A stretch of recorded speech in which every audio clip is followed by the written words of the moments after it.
Hello, everybody. Welcome to the Fireside Chat. I'm Dennis Prager. Is any dog behind me? No. No, I'm so sorry, folks. Snoopy was there last time. Mr. Tubbs is still frisky. He's in his early life.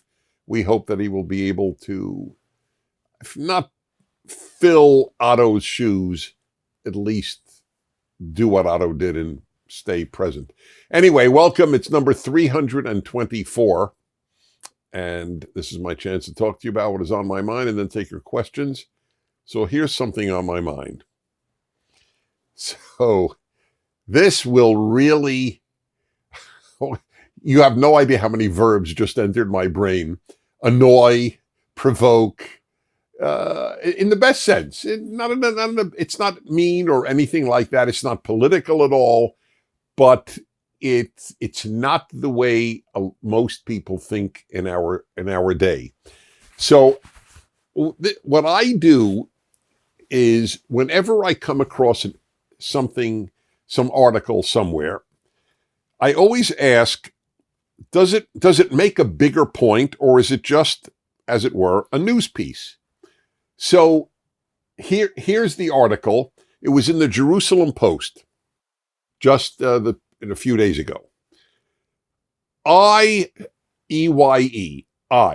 signage placed in operating rooms increases civility among staff. Now, who can guess what point I want to make? It's fascinating. So the I signage, what does that mean? Here's how the article begins.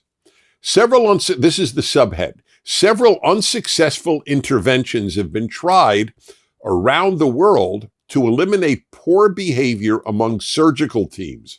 Did you even know surgical teams had poor behavior? Okay, it's not the point at all, though.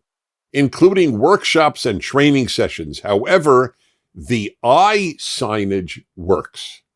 Any surgery is a traumatic experience, but fear that surgeons will make offensive comments about you in the operating room while under anesthesia is just as worrisome. I can't say. Just for the record, I don't care what they say about me while I'm being operated on, as long as they do a good job. But it doesn't matter.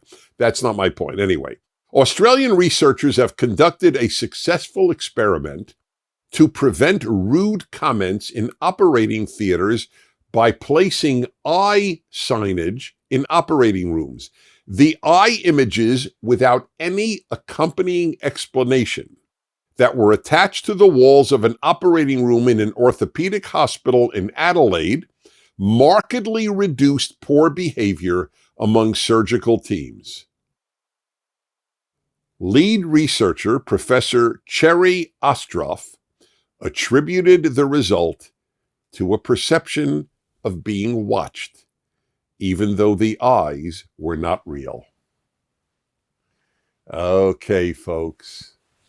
When I read that, it was as delicious as a good cigar. Because that little article, there's more to the article, but that's the basic point. That article makes the case for the moral necessity of God better than any single article I have ever read, any theology I have ever read. Well, I want to remind you, as I do each week, to please go to prageru.com to see the rest of this fireside chat. And may I ask you, just start each week with the prageru.com site, because we don't know how long social media. I know Megan's laughing because she said, you don't have to explain every week, but I think I do, because I feel bad that I'm telling you to go elsewhere. Start with the PragerU app is the best. Get the PragerU app and just watch and listen each week. Anyway, the rest of this is at prageru.com. See you there.